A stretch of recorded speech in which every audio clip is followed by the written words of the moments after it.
Hello, good morning, students. As you all know that today is our online classes, and in these online classes, I am going to take you through a poem that name is The Echoing Green, which is of class 5. This is very fruitful for class 5, and class 5 can get knowledge about the poem, about the analysis, about the summary of the poem. Now we should, first of all, we will know about the poem and the poet. The poem name is Echoing Green, which has been written by William Blake. As you all know that William Blake is a really renowned poet, a great philosopher.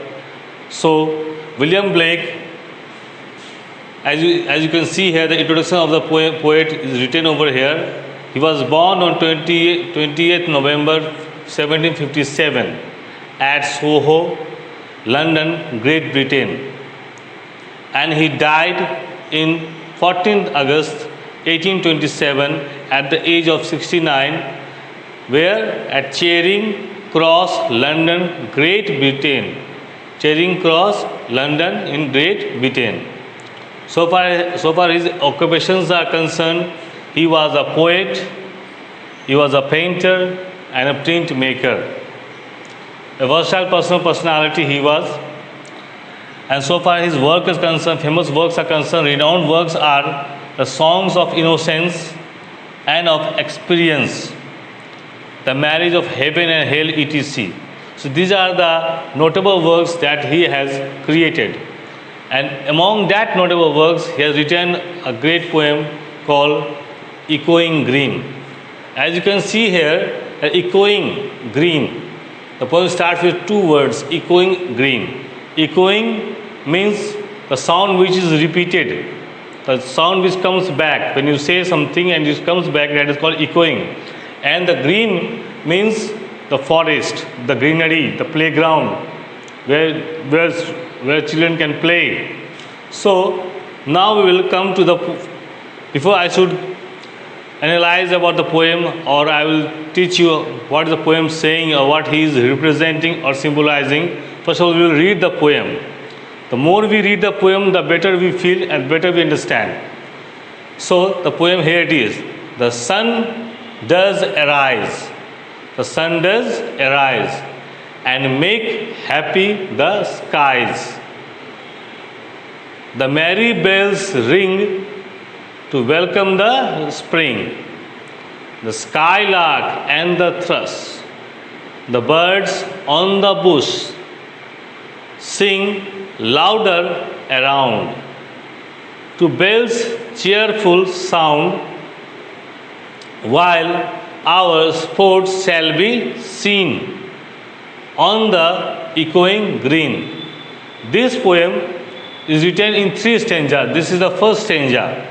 I will teach you line by line and in 2 parts. This is the first stanza. The sun does arise and make happy the skies. The merry bells ring to welcome the spring. You can see that the great poet William Blake wants to represent that the sun does arise. The sun does arise means what? It's the morning time when sun is arising. It's the arrival time of the sun, and make the happy the skies. Whenever the sun arises, the sky feels happy. Whenever we wake up in the morning, we feel happy. That thing has been mentioned over here, that the sun does arise and make happy the skies. So when the sun is rising, all are happy, all children are happy, all natural creatures are happy. So the merry bells, the next line is, the merry bells ring to welcome the spring. In the happiness, all are just singing in joy. They are feeling very playful, cheerful. So the bell is ringing everywhere. It means there is happiness all over here, all over. And all these things are welcoming the spring. The spring is the season. In spring season, we can see green leaves, new flowers, new trees. So we can enjoy the beauteous beauty in the spring season. Now, the next line says that the skylark and the thrush. The skylark and the thrush. These two words, the skylark is a bird. Skylark is a bird, and the thrush is also a bird, is a songbird. So these two birds are singing. The birds on the bush, the birds on the bush, the birds which are on the bush, which is on the bush, are just waking up and enjoying the beauteous beauty of the nature. And spring is a very good season. In this season, we can listen the sound of cuckoo. So all these things are showing the happiness and welcoming the spring season. Now the next line says, sing louder around. These skylark, thrush, these all our birds are singing louder and louder and louder because they are feeling very happy. To bells' cheerful sound, they all are welcoming. They all are welcoming, and they are very active as a child. While our sports shall be seen in this season, in this time, child are really active and child feels playful, cheerful. They are just careless. They are carefree and they are enjoying each and every moment of life. In childhood, we are just innocent, and we try to experience all the beauteous beauty of the nature.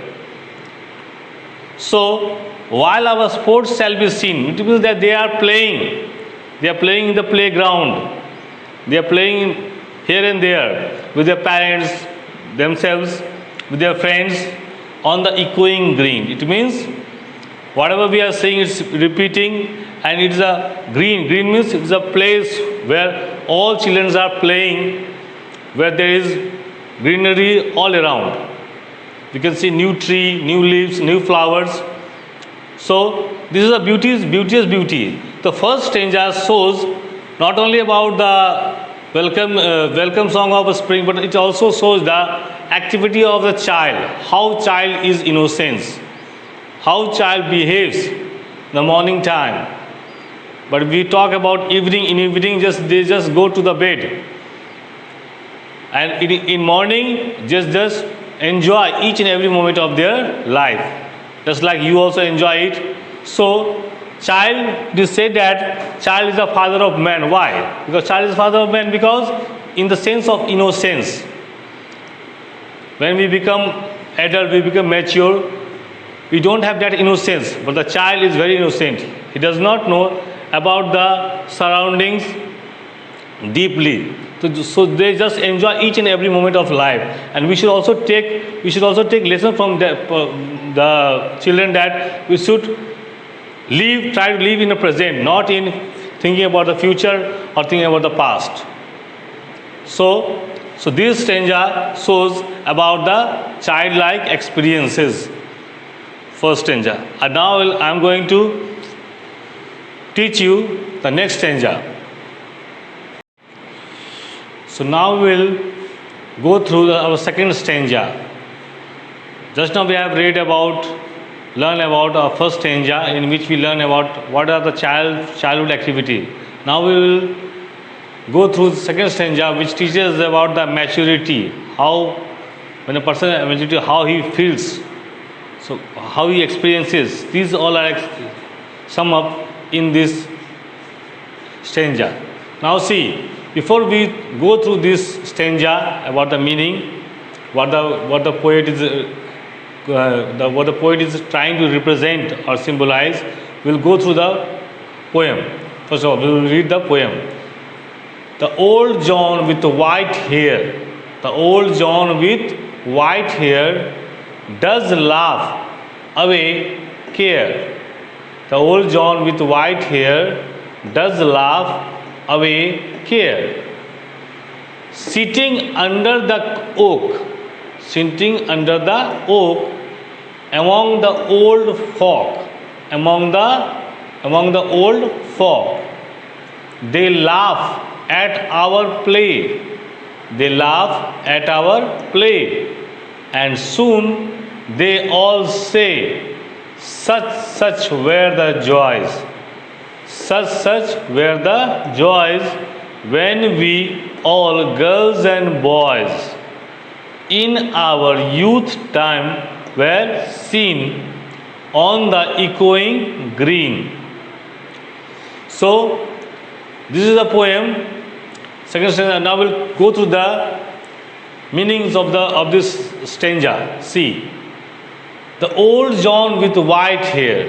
Here, the poet William Blake talking about a person, or maybe he himself with a John. So, the old John with white hair. The old John with white hair means what? The person who is matured enough, is just does laugh away care, who just does not have, they are just careful, they are not as careless as the child because they are matured enough. Sitting under the oak, they are just sitting under the oak. The oak is a tree.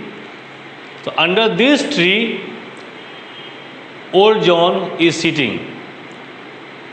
Among the old folk, sitting, not only sitting himself, but sitting with his friends, old friends. Folk means friends. So, among the old folk, they laugh at our play. They are just enjoying each and activity of the children, just sitting and seeing what children are doing, how they are playing, how carelessly they are playing.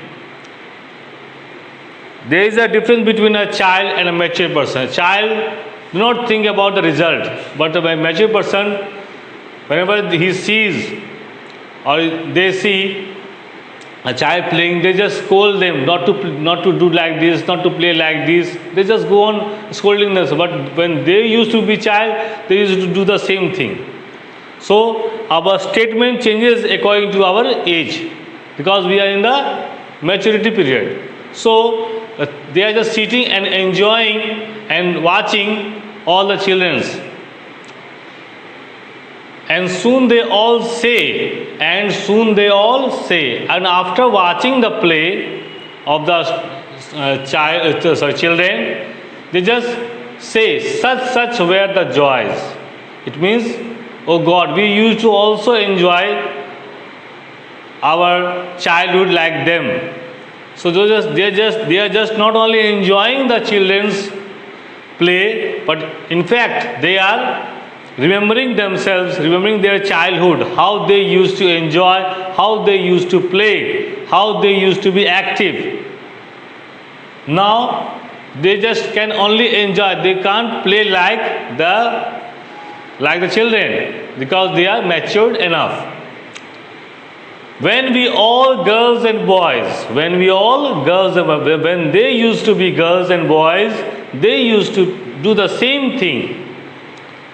In our youth time were seen on the echoing green.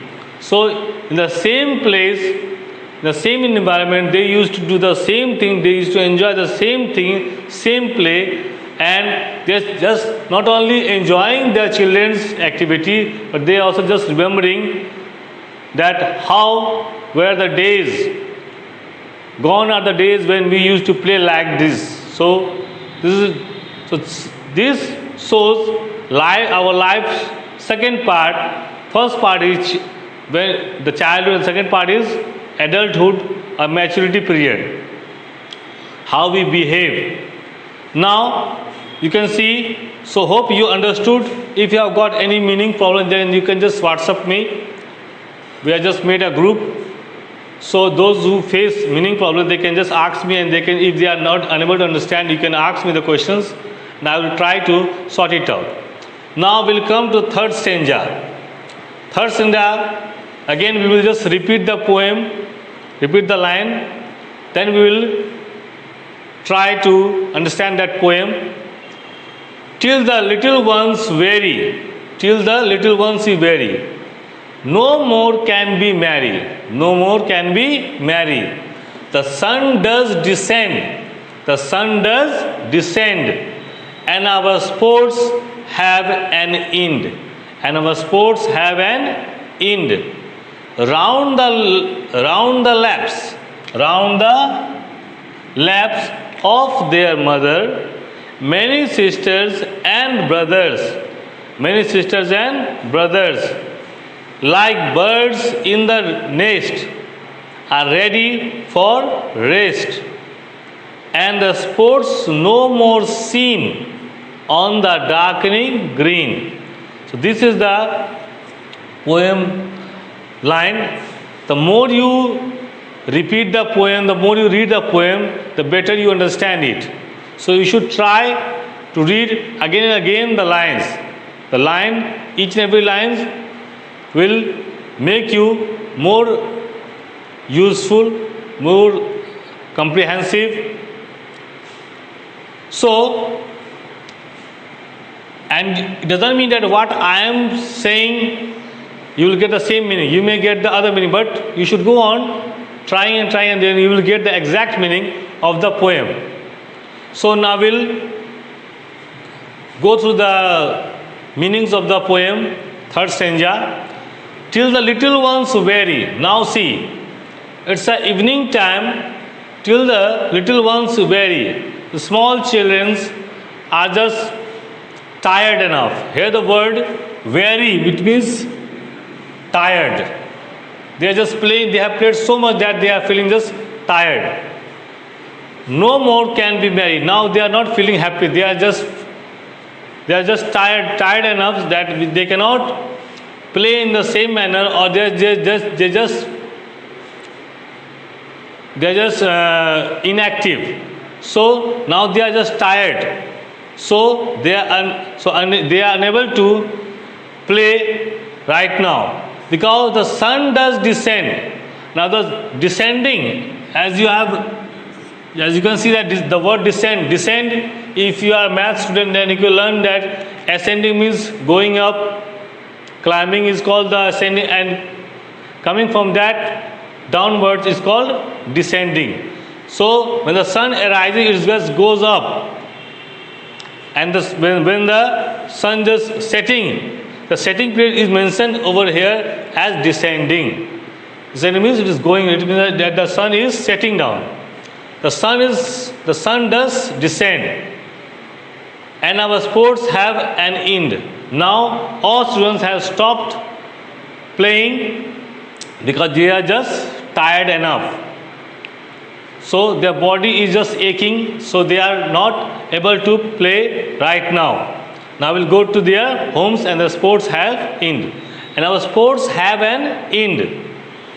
Round the laps of their mothers. It's a very beautiful place, laps. Every children like to sit in the laps of their mothers. It may be sisters, it may be brothers. All try to enjoy, because this is a very beautiful place of this earth. The laps of the mother is a very beautiful place, and they just enjoy. So now, as they have stopped playing, they just went home, and they just enjoying the beauty of sitting in the lap of their mothers. It is the evening time, and now they have stopped the playing. Many sisters and brothers, like birds in the nest, are ready for rest. Not only children, but even birds are just going for the rest in their nest.